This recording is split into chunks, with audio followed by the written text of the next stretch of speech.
Hello बच्चों, कैसे हो बेटा आप लोग। बच्चों हमने 100 इंपॉर्टेंट क्वेश्चन सीरीज को स्टार्ट किया था, जिसमें हमने बेटा 6 लेक्चर हमने अपलोड कर चुके हैं पहले ही। और आज लेक्चर नंबर 7 होगा। आपके 22 कॉन्सेप्ट हो चुके हैं, 22 कॉन्सेप्ट। कल वाली वीडियो में हमने बेटा मैकेनिज्म करे थे, एंटी मार्कोनिको को मैकेनिज्म था और कोलवेज मैकेनिज्म था। दोनों ही मैकेनिज्म बेटा बहुत ज्यादा इंपॉर्टेंट थे और आप अच्छे से उसको प्रिपेयर कर लेना। आज हम लोग बेटा आगे के कॉन्सेप्ट को सीखते हैं। आज बेटा कॉन्सेप्ट नंबर 23 होगा आपका। और कॉन्सेप्ट नंबर 23 में बच्चों पहला ही एक बहुत ही दमदार क्वेश्चन मैं कराता हूं कॉन्सेप्ट के साथ। 3 कॉन्सेप्ट यहां पर होंगे और एक बढ़िया क्वेश्चन होगा आपका। तो देखो बेटा, क्वेश्चन लिखता हूं मैं। The energy associated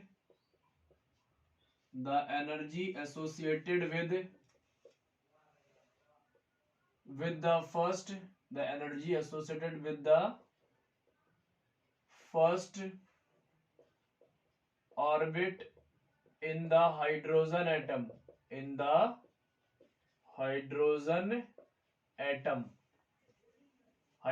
atom is minus 2.18 10 to the power minus 18 joule atm inverse. What is the energy associated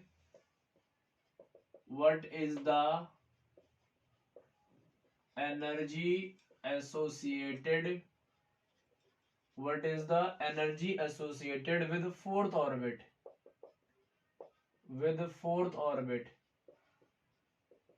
बेटा चौथे ऑर्बिट में, फोर्थ ऑर्बिट में कितनी एनर्जी होगी, एक तो ये हमें फाइंड करना है बच्चों। एक और इसका सेकंड कॉन्सेप्ट और सेकंड पार्ट लिख देता हूं। Calculate the radius of bourse third orbit for hydrogen atom. बेटा ये सेकंड क्वेश्चन हो गया आपका। थर्ड क्वेश्चन हो गया, calculate the velocity of bourse third orbit for hydrogen atom. बच्चों ये क्वेश्चन नंबर आपका तीसरा हो गया। पहले क्वेश्चन में आपको क्या करना है, calculate the energy associated with the first orbit in the hydrogen atom is इतना। बेटा फर्स्ट ऑर्बिट हाइड्रोजन एटम की एनर्जी इतनी है हमारी। हमें बच्चों निकालना है फोर्थ ऑर्बिट की एनर्जी। तो फोर्थ ऑर्बिट की एनर्जी निकालना है। सेकंड क्वेश्चन में क्या करना है, calculate the radius of bourse third orbit for hydrogen atom. तो बच्चों याद रखना, दो बातें बता रहा हूं। जो बोर्स ऑर्बिट था बेटा वो तो हाइड्रोजन एटम के लिए था, या फिर हाइड्रोजन लाइक एटम्स हो। पहली इंपॉर्टेंट बात, बोर्स ऑर्बिट जो बेटा बोर्स का मॉडल था, बोर मॉडल किसके लिए वैलिड था, बोर्स मॉडल किसके लिए वैलिड था बेटा, ये इंपॉर्टेंट बात है, अलग से लिख देता हूं मैं। तो आप कहोगे सर हाइड्रोजन के लिए वैलिड था या फिर हाइड्रोजन लाइक एटम्स हो। हाइड्रोजन लाइक एटम्स हो उनके लिए वैलिड था। जिनके पास बच्चों एक इलेक्ट्रॉन हो, हाइड्रोजन के पास एक इलेक्ट्रॉन होता है तो हाइड्रोजन के लिए वैलिड था। अगर मैं बोलता हूं बच्चों लिथियम, तो Li अगर मैं +2 कर देता हूं तो आप कहोगे सर इसके लिए भी वैलिड था, क्योंकि एटॉमिक नंबर बेटा इसका 3 हो गया, तो नंबर ऑफ इलेक्ट्रॉन्स भी 3 हो गए इसके पास, लेकिन 2 इलेक्ट्रॉन्स इसने लूज कर दिए हैं, तो इसके लिए भी वैलिड होता है। अगर मैं बच्चों बोलता हूँ हीलियम +1, तो इसके लिए भी वैलिड था, क्योंकि इसका एटॉमिक नंबर बेटा 2 था, एक इलेक्ट्रॉन इसने लूज कर दिया, तो एक ही इलेक्ट्रॉन बचा, इसके लिए भी वैलिड था। हाइड्रोजन हो गया, लिथियम हो गया, बेरिलियम +3 बोल सकता हूँ बच्चों। Hydrogen, helium, lithium, beryllium, atomic number 4 होता है, 3 इलेक्ट्रॉन इन्होंने लूज कर दिए, एक इलेक्ट्रॉन बचा, तो हाइड्रोजन के जैसे हो गए। तो बेटा बोर मॉडल किसके लिए था, हाइड्रोजन एटम्स के लिए था, या फिर हाइड्रोजन लाइक एटम्स हो वो भी बोर ऑर्बिट के लिए एप्लीकेबल होते हैं। एक नंबर का क्वेश्चन बेटा, ये मोस्ट इंपोर्टेंट क्वेश्चन है, ये आपसे पूछ लिया जाता है। हमें बच्चों एनर्जी कैलकुलेट करनी है फोर्थ ऑर्बिट की, तो हमारे पास एनर्जी का फॉर्मूला है, क्या है बच्चों, तो E is equal to -13.6 Z square upon N square वाला फॉर्मूला एक बच्चों है 2.18 10 to the power -18 Z square upon में N square joule ATM inverse. एक तो बच्चों ये है एनर्जी का फॉर्मूला, एक और है E is equal to -13.6 Z square upon में एन स्क्वायर। आप इस वाले फॉर्मूले को याद रखो बच्चों, ये इंपॉर्टेंट है, फॉर्मूले सारे इंपॉर्टेंट है, आप इस वाले फॉर्मूले से आसानी से कर सकते हो। Z क्या है बच्चों, एटॉमिक नंबर है, Z क्या बच्चों, एटॉमिक नंबर है, और N हो गया आपका नंबर ऑफ सेल्स, N क्या हो गया बेटा, number of cells, number of cells हो गया। ये वाला फॉर्मूला क्यों लगाया बच्चों, क्योंकि उसने आपको दे रखा है ये वाली वैल्यू, ये वाली वैल्यू का मतलब क्या हो गया, उसने सिंपल फॉर्म में बोला है कि बच्चों फर्स्ट ऑर्बिट के लिए, फर्स्ट ऑर्बिट का मतलब क्या हो गया कि n की वैल्यू 1 हो गई और z की वैल्यू भी 1 हो गई, क्योंकि हाइड्रोजन लाइक बोला हुआ है, तो हाइड्रोजन के लिए z की वैल्यू 1 हो गई। और फर्स्ट ऑर्बिट का मतलब क्या होगा बेटा, पहली ऑर्बिट के अंदर बात कर रहा है, तो उसके अंदर जब आप फॉर्मूले में पुट करोगे तो 2.18 10 टू द पावर -18 इंटू 1 का स्क्वायर अपॉन में 1 का square joule ATM 1 ATM inverse हो गया बच्चों। तो यहाँ पे देखो एनर्जी हमारी कितनी है बच्चों, -2.18 10 to the power -18 joule per atom. तो ये एनर्जी आ गई बच्चों, ये हमारी फर्स्ट ऑर्बिट की है और ये यहाँ पर पहले से ही गिवन दे रखी है आपको, इसलिए हमने एनर्जी का ये वाला फॉर्मूला लगाया। बच्चों हमें किसकी एनर्जी निकालनी है, तो आप कहोगे सर फोर्थ ऑर्बिट की निकालनी है, तो एन की वैल्यू कितनी होगी बेटा, 4 हो गई, और एन की वैल्यू हमारी 4 हो गई, और जेड की वैल्यू कितनी होगी बच्चों, तो हाइड्रोजन के लिए है तो जेड की वैल्यू 1 हो गई। एनर्जी का फॉर्मूला पुट करो आप, energy is equal to -2.18 10 to the power -18 Z square upon N square joule atom per mole, पर एटीएम बोल सकते हो बच्चों, जूल पर एटीएम। Z की वैल्यू पुट करो बच्चों, N की वैल्यू पुट करो, तो E is equal to -2.18 10 to the power -18 Z की वैल्यू बेटा 1 का स्क्वायर हो गया, N की वैल्यू 4 का स्क्वायर हो गया, तो आप कहोगे 16 लिख सकते हो उसको बच्चों, तो मैं 4 का स्क्वायर करता हूं और यहाँ पे मैंने 16 लिख दूंगा, तो E is equal to -2.18 10 to the power -18 upon में 16 हो गया बच्चों, और ये जूल पर एटीएम। इसको कैलकुलेट करोगे बच्चों तो कितना हो गया हमारा, ये कैलकुलेट करोगे आपका, तो बेटा मेरे पास कैलकुलेटेड है, तो ये आपका हो गई -1.36 10 to the power -19 joule per atom हो गया, -10 to power -19 joule per atom. इसको बच्चों और यहाँ पे मैं कैलकुलेट करके दिखा देता हूं, तो 0.136 10 to the power -18 joule per atom हो रहा था। एक डिजिट बेटा हमने इधर किसका दी, तो उसको कर दिया -19 और ये कर दिया 1.36। तो बेटा फोर्थ ऑर्बिट की एनर्जी हाइड्रोजन के लिए या फिर हाइड्रोजन लाइक एटम के लिए इतनी होगी। तो ये आपका बच्चों पहला कॉन्सेप्ट हो गया, एक हमारे पास फॉर्मूला भी होगा, एक हमारे पास कॉन्सेप्ट भी हो गया। दूसरी इंपॉर्टेंट बात बेटा ये जो लिखी है हमने, आपको एक नंबर में क्वेश्चन मिल सकता है एमसीक्यू में कि बताओ किसके लिए वैलिड है, तो ये इसके लिए वैलिड है, ये हमारा फर्स्ट क्वेश्चन।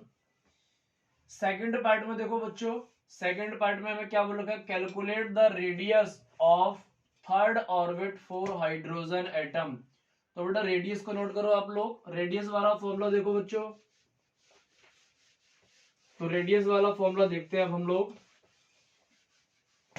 रेडियस वाला फॉर्मूला होता है बच्चों RN, RN का मतलब N क्या होता, नंबर ऑफ सेल हो गए, जितनी भी सेल के लिए बोलते हो, तो 52.9 N स्क्वायर अपॉन में Z होता है बच्चों रेडियस का। ये बच्चों रेडियस किसकी फॉर्म में है, पिकोमीटर है, तो ये फॉर्मूला हो गया आपका रेडियस का। पिकोमीटर कितना बेटा 10⁻⁻12 मीटर। 1 पिकोमीटर कितना होता है, तो आप कहोगे 10⁻⁻12 मीटर। 1 माइक्रोमीटर कितना होता है बच्चों, या 1 नैनोमीटर कितना होता है, तो आप कहोगे 10⁻⁻9। 1 माइक्रोमीटर कितना होता है 10⁻⁻6। ये बच्चों मीटर में है। 1 एंगस्ट्रॉम कितना होता है 10⁻10 मीटर। तो ये सारे बच्चों मीटर में हो गए। तो ये हमारे पास फॉर्मूला हुआ बच्चों। हाइड्रोजन के लिए बोल रहे हो तो Z की वैल्यू तो 1 ही होगी बच्चों। कौन सी सेल में बोला है आपसे, तो थर्ड सेल। तो N की वैल्यू कितनी होगी बेटा 3 होगी। N की वैल्यू कितनी होगी 3 होगी। इसमें बेटा पुट करो तो R3 लिख देता हूं मैं, मतलब थर्ड सेल के लिए। तो 52.9 इंटू 3 का स्क्वायर कर दो बच्चों, Z की जगह पे 1 कर दो, और ये पिकोमीटर में बात हो रही है। Z की जगह पे बच्चों मैं 1 कर देता हूं, तो ये हो गया R3 is equal to 52.9 into 9। 3 का स्क्वायर कितना होगा बेटा 9 हो गया, अपॉन में 1 हो गया, और ये PM हो गया।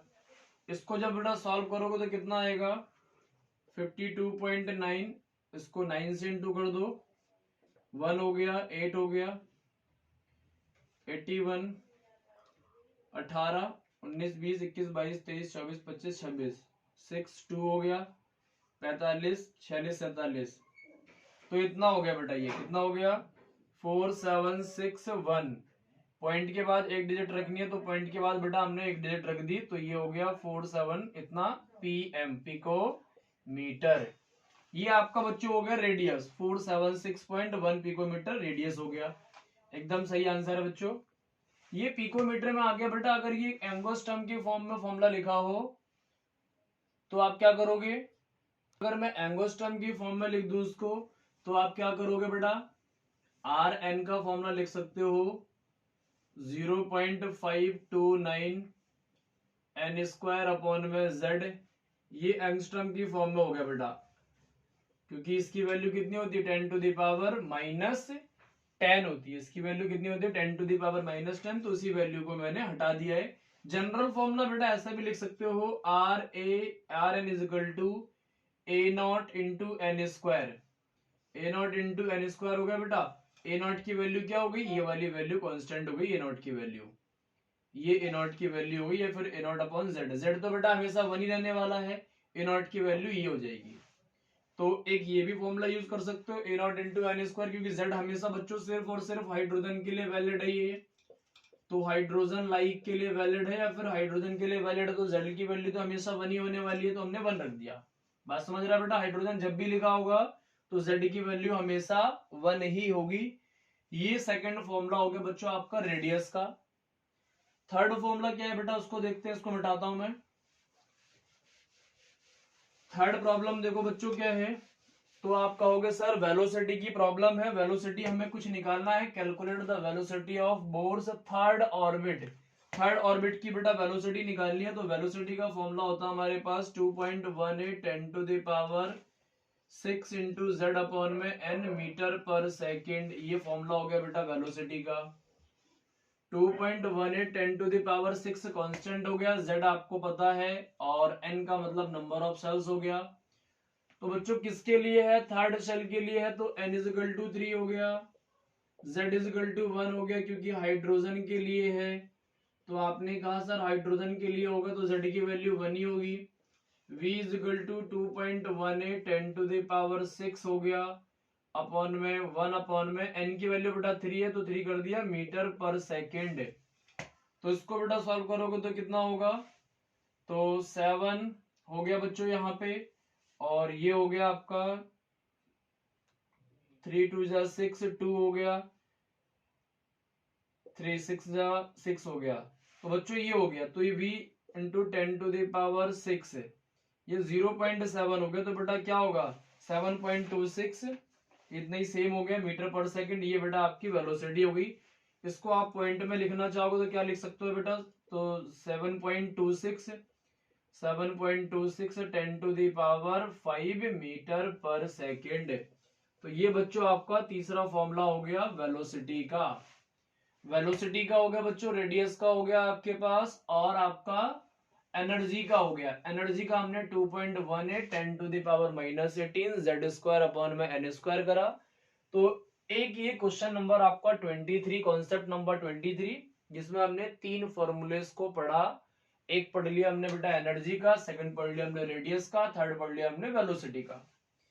अगला कॉन्सेप्ट देखो बेटा, कॉन्सेप्ट नंबर 24 आप देखोगे तो कॉन्सेप्ट नंबर 24 में आपको एक मैकेनिज्म कराता हूं। तो कॉन्सेप्ट नंबर 24,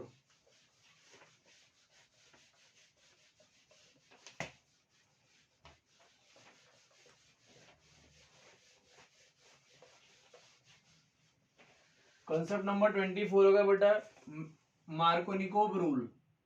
24 में बोल सकते हो आप मार्कोनिकोव रूल या फिर बेटा मैकेनिज्म है, मार्कोनिकोव रूल या फिर मार्कोनिकोव मैकेनिज्म।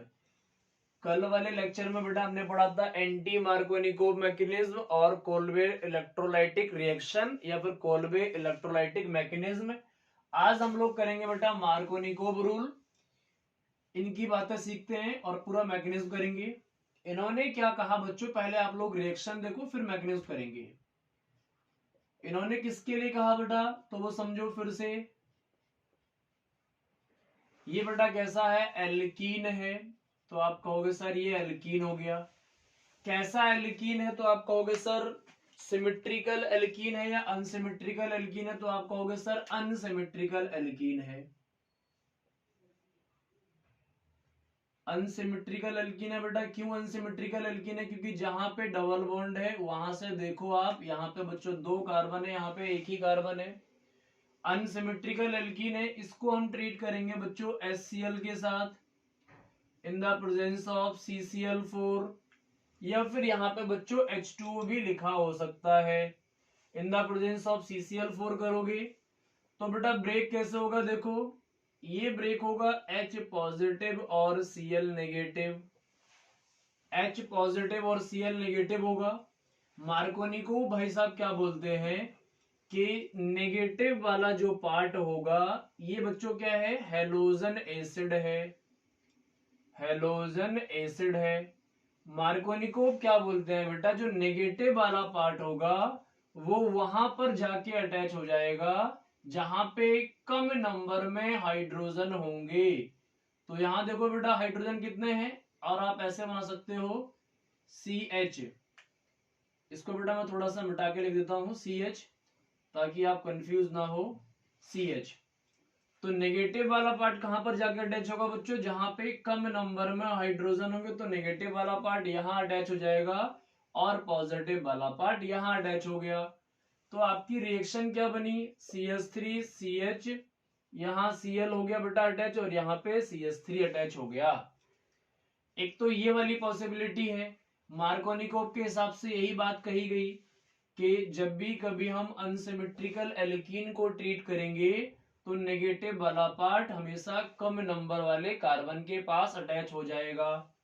अगर बेटा एक और रिएक्शन में देता हूं CH3 CH double bond CH2, यहाँ पे बच्चों मैं HBr लिख देता हूं और यहाँ पे CCl4 के प्रेजेंस में ब्रेक कर देता हूं, तो भी बच्चों क्या होगा, H पॉजिटिव और Br नेगेटिव, नेगेटिव वाला पार्ट यहाँ पर अटैच कर दो और पॉजिटिव वाला पार्ट यहाँ पर अटैच कर दो, तो फिर से हमारी रिएक्शन बन गई, ये रिएक्शन हमारी बन गई। बच्चों यहाँ पे CCl4 लिखा हो या फिर H2O लिखा हो तो उससे हमें कोई भी फर्क नहीं पड़ेगा। CCl4 के प्रेजेंस में बेटा लाइट दी है हमने हीट, तो हम हीट का सिंबल भी बना देंगे। एक और एग्जांपल देखो बच्चों, CH3 CH हो, डबल बॉन्ड CH2 हो, यहाँ पे बच्चों HCl हो या HBr हो, यहाँ पे H2O के प्रेजेंस में भी हीट करोगे बेटा तब भी वही होगा, H प्लस Br माइनस, या फिर कह सकते हो H प्लस Cl माइनस। तो बेटा नेगेटिव वाला पार्ट कहां पर अटैच होगा, हमेशा कम वाले कार्बन के पास अटैच, कम वाले हाइड्रोजन के पास अटैच हो जाएगा। तो क्या बनेगा बेटा CH3 CH Br या फिर Cl और यहाँ पे CH3।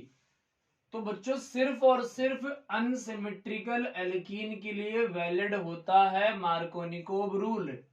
अगर बच्चों मैं सिमेट्रिकल एल्कीन की बात करता हूं तो आप कहोगे सर सिमेट्रिकल एल्कीन पे तो बराबर हाइड्रोजन है, कहीं पर भी आप हेलोजन को अटैच कर दो, HBr को अटैच कर दो CCl4 की प्रेजेंस में ब्रेक करके, तो आप कहोगे sir H positive Br negative, कहीं पर भी आप Br को अटैच कर दोगे और कहीं पर भी आप हाइड्रोजन को अटैच कर दोगे, तो यहां मैंने अटैच कर दिया और यहाँ पे इसको अटैच कर दो, तो बेटा रिएक्शन क्या बन जाएगा, CH3 CH2 और Br बन जाएगा। तो बच्चों सिमेट्रिकल एल्कीन में तो कोई प्रॉब्लम ही नहीं है, कहीं पर भी किसी को भी आप अटैच कर दो।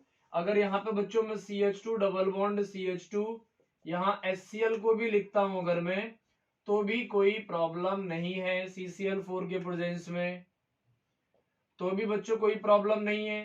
H पॉजिटिव Cl नेगेटिव आप इसको यहाँ अटैच कर दो, कोई प्रॉब्लम नहीं। तो आपने कहा सर CH2 Cl और ये हो गया हमारा CH3।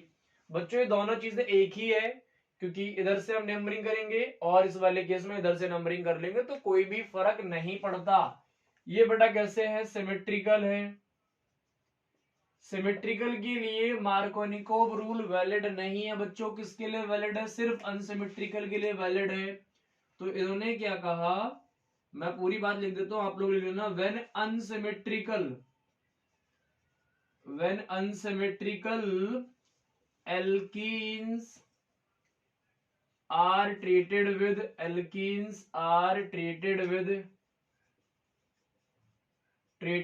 halogen acid ब्रैकेट में लिख सकते हो बेटा HCl या फिर HBr। क्या लिखा बच्चों, when unsymmetrical alkenes are treated with halogen acid, unsymmetrical alkene हो गया बेटा ये हेलोजन एसिड हो गए। when unsymmetrical alkenes are treated with halogen acid in the presence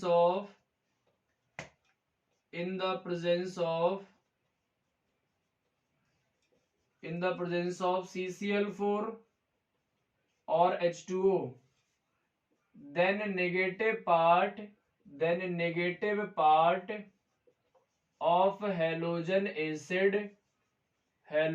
acid is attached to that carbon which having less number of hydrogen atoms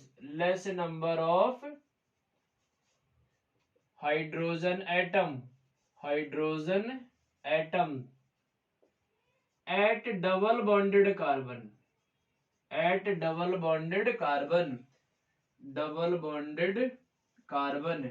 double bonded carbon के आसपास में देखो, जिस भी कार्बन के पास कम हाइड्रोजन होंगे, नेगेटिव वाला पार्ट वहीं पर जाके अटैच कर दो। This is called Markovnikov rule, या फिर बच्चों बोल सकते हो कि मार्कोनिकोव के मैकेनिज्म भी ऐसे ही होता है। तो आप इसको फटाफट नोट कर लो बेटा, अनसिमेट्रिकल एल्कीन के लिए वैलिड है, सिमेट्रिकल के लिए मार्कोनिकोव रूल वैलिड नहीं है। तो बेटा देखो इसका अब हम मैकेनिज्म करेंगे, रिएक्शन फटाफट नोट कर लो, अब हम मैकेनिज्म लिखने वाले हैं। बच्चों अच्छे से सीखना, और बाकी के जो लेक्चर्स पीछे के पड़े हुए हैं उन सारे लेक्चर्स को फटाफट जल्दी से देख लो आप लोग, ताकि आपके एक भी कॉन्सेप्ट ना छूटे। अब बच्चों इसका मैकेनिज्म देखते हैं हम लोग, मैकेनिज्म देखते हैं।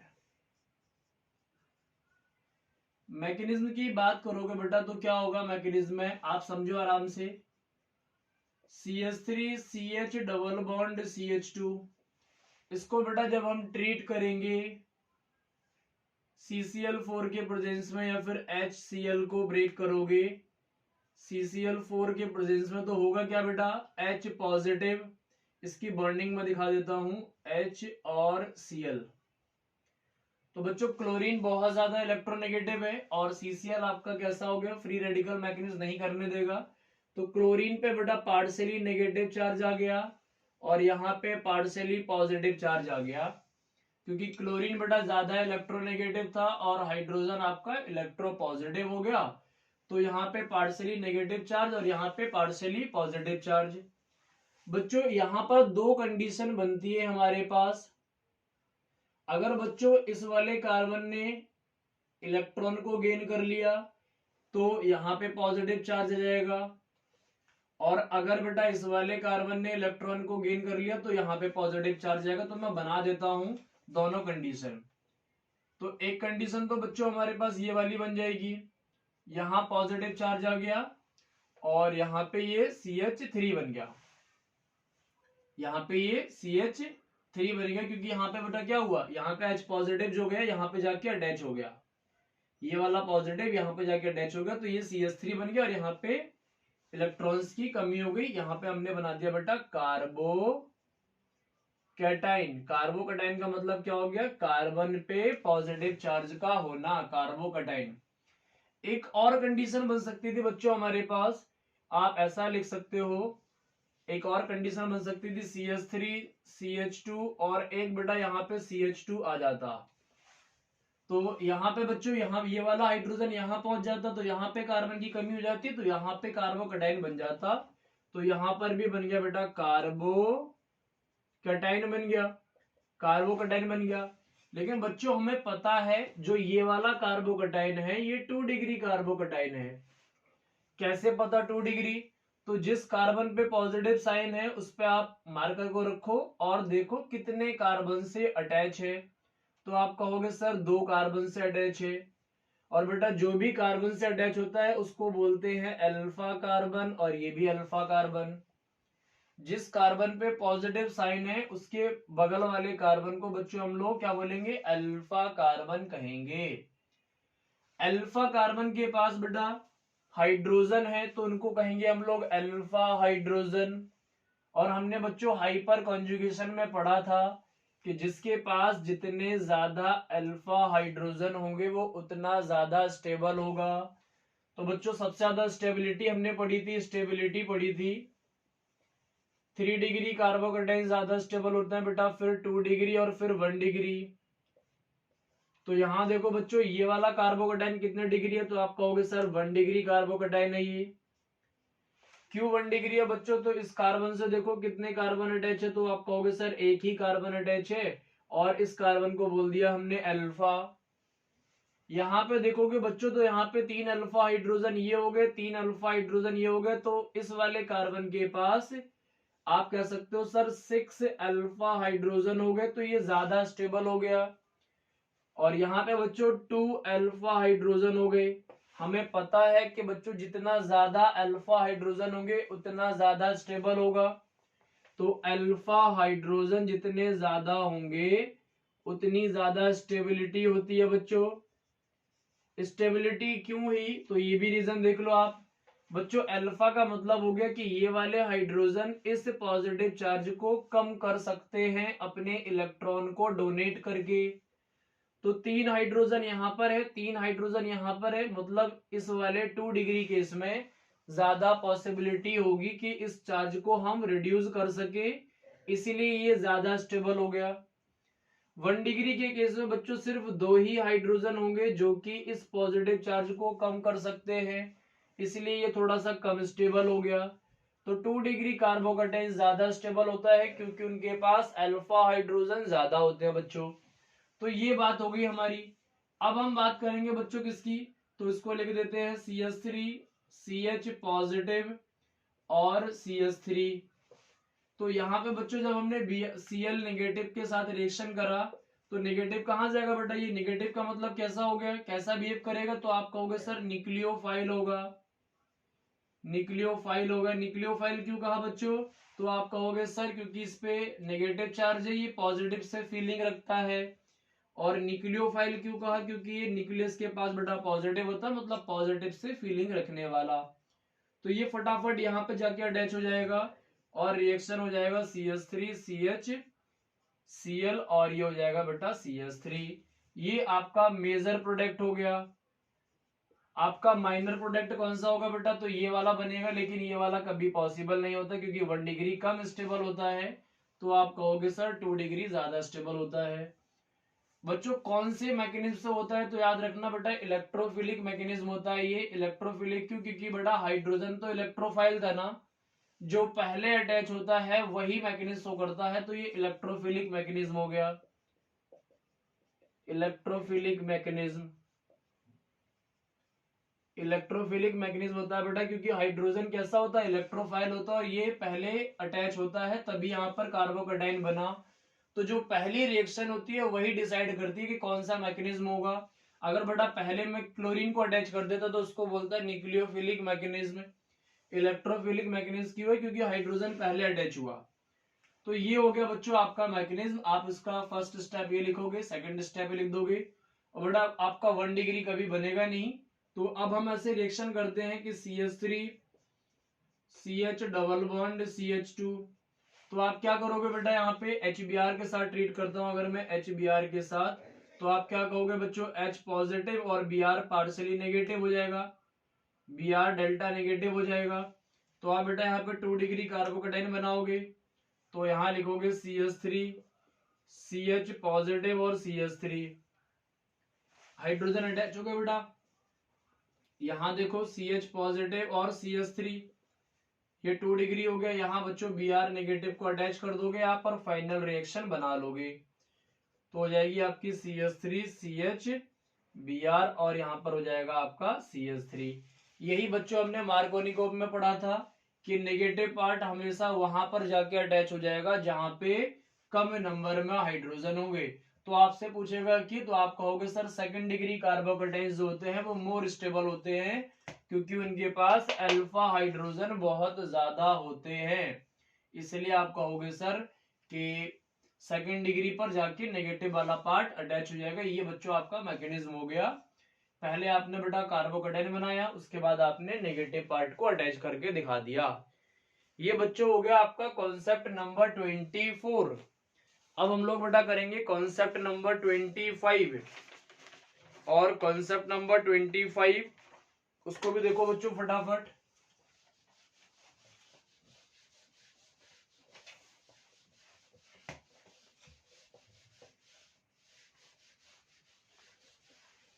कॉन्सेप्ट नंबर 25 बेटा बहुत इंपॉर्टेंट क्वेश्चन है और बहुत ही इजी क्वेश्चन है आपका। ये क्या क्वेश्चन बोलता है, पहले बच्चों क्वेश्चन समझो आप लोग, फिर आपको लिखवाऊंगा मैं। क्वेश्चन नंबर 25, तो देखो बेटा क्या है, energy of an electron, energy of a electron in the ground state, in the ground state, ground state की एनर्जी दे रखी है बेटा of hydrogen, of the hydrogen atom, hydrogen atom की एनर्जी दे रखी है इज -2.18 10⁻⁻18 जूल। इतनी एनर्जी दे रखी है आपको। Calculate the ionisation enthalpy, calculate the ionisation enthalpy, calculate the ionisation enthalpy, calculate the ionisation enthalpy of atomic hydrogen, atomic, calculate the ionisation enthalpy of atomic hydrogen in terms of joule पर mole, joule पर मोल के terms में आपको बेटा find करना होगा ionization enthalpy. Ionization enthalpy बेटा आपको जूल पर मोल में फाइंड करना होगा। तो बच्चों देखो सबसे पहले हमें क्या दे रखा है, energy of an electron in the ground state. तो बच्चों ग्राउंड स्टेट की दे रखी है एनर्जी, मतलब E1 में लिख लेता हूं, energy of ground state. Ground state की एनर्जी दे रखी है बच्चों आपको कितनी, -2.18 10⁻⁻18 जूल। ये बच्चों ग्राउंड स्टेट की दे रखी है। आपसे आयोनाइजेशन इंथैल्पी पूछी हुई है, तो बेटा ग्राउंड स्टेट की दे रखी है, इसका मतलब क्या, इन्फिनिटी पे कितनी होगी एनर्जी, बेटा 0 हो गई। इन्फिनिटी की एनर्जी नहीं दे रखी है आपको, तो 0 मान लिया हमने। Calculate the ionisation enthalpy of atomic hydrogen in terms of joule पर मोल।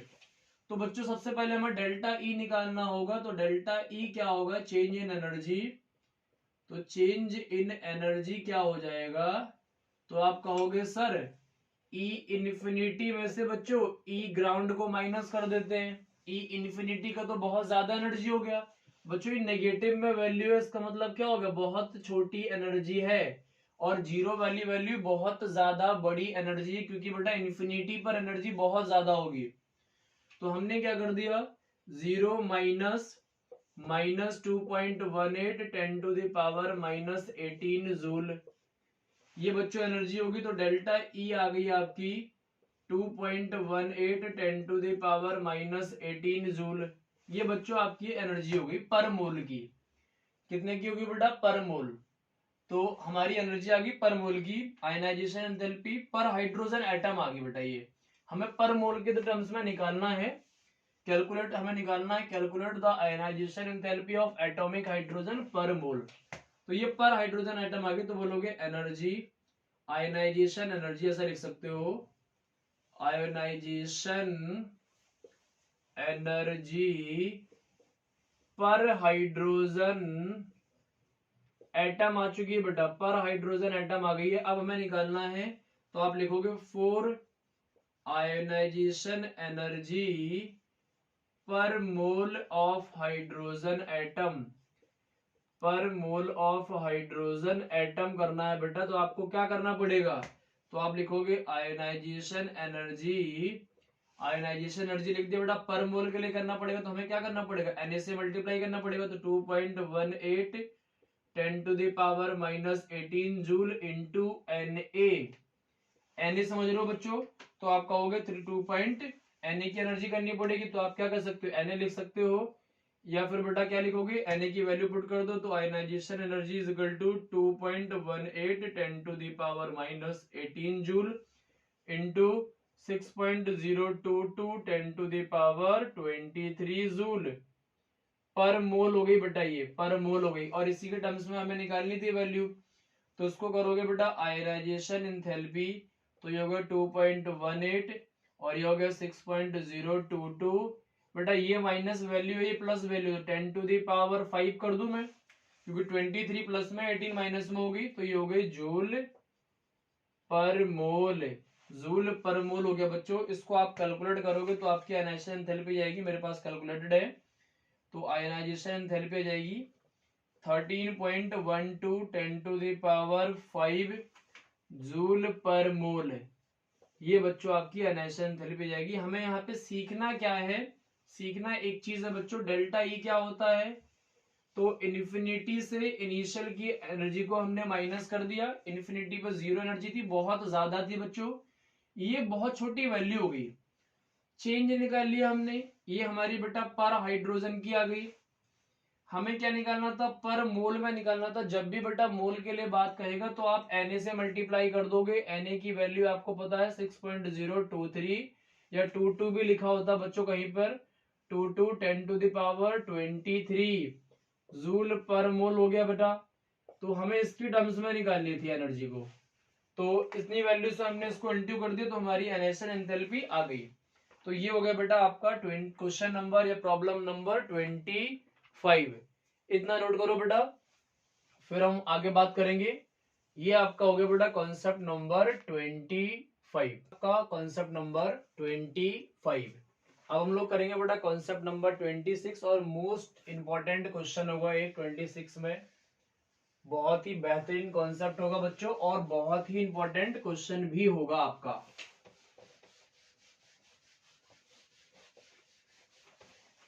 तो आगे देखो बेटा कॉन्सेप्ट नंबर 26, आप पहले मुझे क्वेश्चन सीखो, उसके बाद कॉन्सेप्ट सीखना। 26 में क्या हो गया बेटा, क्वेश्चन देखो, if the density of methanol,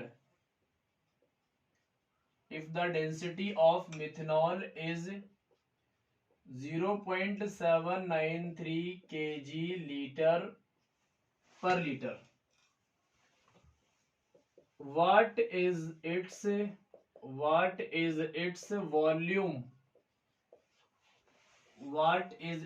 volume, needed for making 2.5 liter of its 0.25 m solution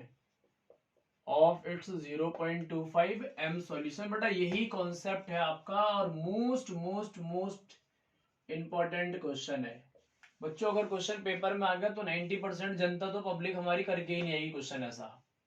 आपको बेटा गिवन क्या दे रखा, पहले आप उसको निकालो। तो हमें दे रखा डेंसिटी ऑफ मिथेनॉल, डेंसिटी दे दिया बेटा हमें, तो डेंसिटी हो गया 0.793 kg पर लीटर।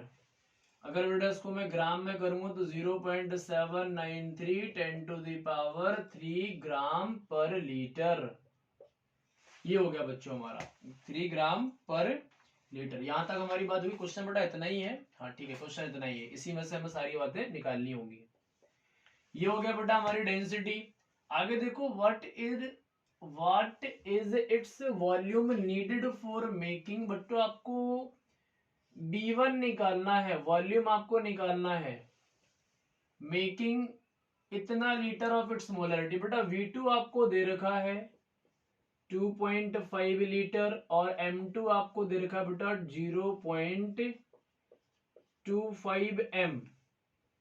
आपको बेटा ये दे रखी है चीजें, क्योंकि आपसे डेंसिटी मिथेनॉल की दे रखी है बेटा, डेंसिटी दे दिया। इसका मतलब क्या हो गया कि आप यहाँ पे M1 भी निकालो और V1 भी निकालो। तो हमारे पास बेटा डाइल्यूशन के केस में एक फॉर्मूला था। फॉर्मूला क्या था देखो बच्चों, यहीं पे देखो। तो हमने पढ़ा था एक कंटेनर ये है, इसकी मोलैरिटी M1 V1 है, एक और कंटेनर इसकी मोलैरिटी M2 V2 है। यहाँ पे बच्चों इसमें भी डाइल्यूशन कर दिया, इसमें भी डाइल्यूशन कर दिया, तो फाइनल फॉर्मूला बनता था M1 V1 is equal to M2 V2। ये हमारा कॉन्सेप्ट था। डाइल्यूशन कर दिया बेटा, यहाँ पे क्या कर दिया हमने, डाइल्यूशन कर दिया। तो यहाँ पे 3 चीजें आपको गिवन होती है और चौथी चीज आपको निकालनी पड़ती है। तो यहाँ पे बच्चों हमें 2 चीजें गिवन दे रखी है, एक तो दे रखा है V2 गिवन और एक दे रखा है हमें M2 गिवन। ये 2 चीजें आपको गिवन दे रखी है। लेकिन एक बड़ी इंपॉर्टेंट बात यह है कि बच्चों हमें डेंसिटी दे दिया यहाँ पे, तो डेंसिटी से हम इसका M1 निकाल सकते हैं। और हमसे पूछा क्या है, वॉल्यूम पूछा हुआ है, तो हम V1 भी निकाल लेंगे इस फॉर्मूले से, अगर हमने M1 निकाल लिया तो। बच्चों मोलैरिटी के फॉर्मूले को पहले एक्सपेंड करते हैं हम लोग। तो मोलैरिटी का फॉर्मूला क्या होता है बेटा, मोलैरिटी इज इक्वल टू होता है N अपॉन में वॉल्यूम पर लीटर। N क्या होता है, तो W1 अपॉन में W2 इंटू वॉल्यूम पर लीटर। W1 क्या होता है बेटा, गिवन मास और वॉल्यूम क्या होता है, volume of solution. Volume of solution होता है बेटा। तो यहाँ पे अगर मैं बात करता हूं, एक और चीज हमें पता है बच्चों, डेंसिटी क्या होता है। तो हमें पता है कि volume is equal to mass upon density होता है। तो डेंसिटी हो गया मास अपॉन वॉल्यूम। बेटा ये मास हो गया, मास ऑफ सॉल्यूशन, और वॉल्यूम हो गया ये वॉल्यूम ऑफ सॉल्यूशन। तो बेटा ये गिवन मास ही सॉल्यूट का हो जाएगा, क्योंकि मिथेनॉल दे रखा है आपको बेटा। मिथेनॉल का फॉर्मूला क्या होता है, तो आप कहोगे सर मिथेनॉल दे रखा है हमें, तो मिथेनॉल हो गया आपका CH3OH। इसका मोलर मास निकालोगे तो बच्चों हो गया आपका 12 12 और 15 16 और 16 32 ग्राम बेटा इसका मोलर मास हो गया। तो बच्चों देखो मैं डेंसिटी यहाँ पे पुट कर सकता हूँ, इसकी जगह पे मैं क्या पुट कर सकता हूँ, D। तो मेरे पास एक फॉर्मूला आ गया, molarity is equal to D upon में W2, डेंसिटी अपॉन में मोलर मास। ये बेटा डेंसिटी हो गया और मोलर मास हमें पता है, मोलर मास हो गया। ये मोलर मास हमें पता है बच्चों कितना है, 32। डेंसिटी हमें पता है, तो मोलैरिटी हम निकाल लेंगे। तो इस वाले फॉर्मूले के यूज करते हुए हमने यहाँ पे मोलैरिटी निकाली। तो बच्चों हमारे पास मोलैरिटी आ गया डेंसिटी अपॉन में W2। बेटा W2 किसमें, ग्राम में है, तो डेंसिटी में हमने ग्राम में कर ली है। तो D की वैल्यू पुट करता हूँ 0.793 इंटू 10⁻³ ग्राम पर लीटर। अपॉन में मोलर मास हो गया बेटा 32। इसको जब सॉल्व करोगे बच्चों, मेरे पास सॉल्व है, तो m इजिकल टू आ गया आपका 24.78 मोल पर लीटर। ये बच्चों हो गया आपका m।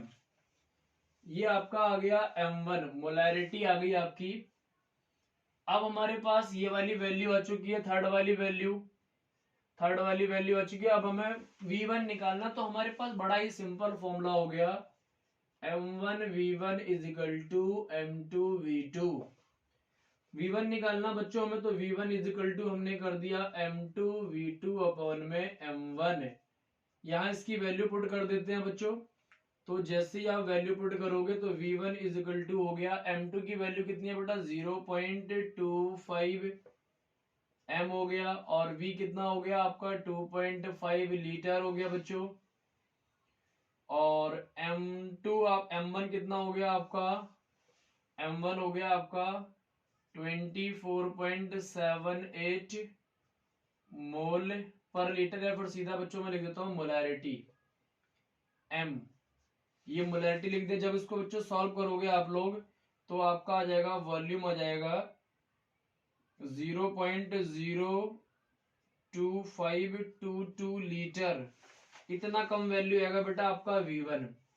इतनी कम वैल्यू आपके v1 आएगा। जब आप इसको बच्चों ml में कर दोगे तो v1 कितना हो जाएगा, आप कितना कर दोगे, 3 डिजिट्स किसका दोगे, 1 2 3, तो आपने कर दिया 25.22 ml। ये बच्चों आपका फाइनली आंसर हो गया। यही बच्चों आपका फाइनली आंसर हो गया। पहले आप सीखो इस कॉन्सेप्ट को, मोस्ट इंपॉर्टेंट कॉन्सेप्ट है। आपको दे क्या रखा था, डेंसिटी दे रखी थी, आपको वॉल्यूम पूछा था, मतलब v1 आपसे निकलवाया था क्वेश्चन में। और यहाँ बच्चों आपको m2 गिवन था और v2 गिवन था। तो हमारे पास फॉर्मूला ये था m1 v1 equal to m2 v2। इसके लिए हमें m1 निकालना था, तो हमने m1 को करा d अपॉन में w2। डेंसिटी हमें गिवन थी, डेंसिटी हमने w2 से यहां से बेटा मोलैरिटी निकाल ली, m1 निकाल लिया, और फाइनली जाके हमने वॉल्यूम भी निकाल लिया। एक बच्चों ये वाला कॉन्सेप्ट था मोलैरिटी का। एक और कॉन्सेप्ट होता है, उसको मैं यहां बता देता हूं। एक और कॉन्सेप्ट होता है डाइल्यूशन का ही। एक बेटा ये कंटेनर है, इसका m1 v1 है। एक और कंटेनर है बेटा m2 v2 हो गया इसका मोलैरिटी। एक और खाली कंटेनर है बेटा ये वाला, इसका कंडीशन हो गया m3 और v3। ये कैसे बना बच्चों, इसको भी इसके अंदर ऐड कर दो और इसको भी इसके अंदर ऐड कर दो, तो ये क्या होगा, m1 v1 plus m2 v2 is equal to m3 v3। ये बच्चों ये वाला कॉन्सेप्ट हो गया आपका, m1 v1 plus m2 v2 is equal to m3 v3। यहाँ पे बच्चों v3 क्या होता है, तो आप कहोगे सर v3 जो होता है v1 प्लस v2 के मिक्सचर को बोलते हैं। ये आपका बेटा सेकंड कॉन्सेप्ट हो गया। एक कॉन्सेप्ट ये वाला हो गया, एक कॉन्सेप्ट ये वाला हो गया। ये वाला कॉन्सेप्ट बेटा एडवांस लेवल में आता है, ये आपके बोर्ड का कॉन्सेप्ट है, तो इस वाले को आप याद रखो। और इस फॉर्मूले को भी, बड़ा इंपॉर्टेंट क्वेश्चन है, most most most important question में से एक क्वेश्चन है ये, तो आप लोग बेटा इसको अच्छे से ध्यान रखो।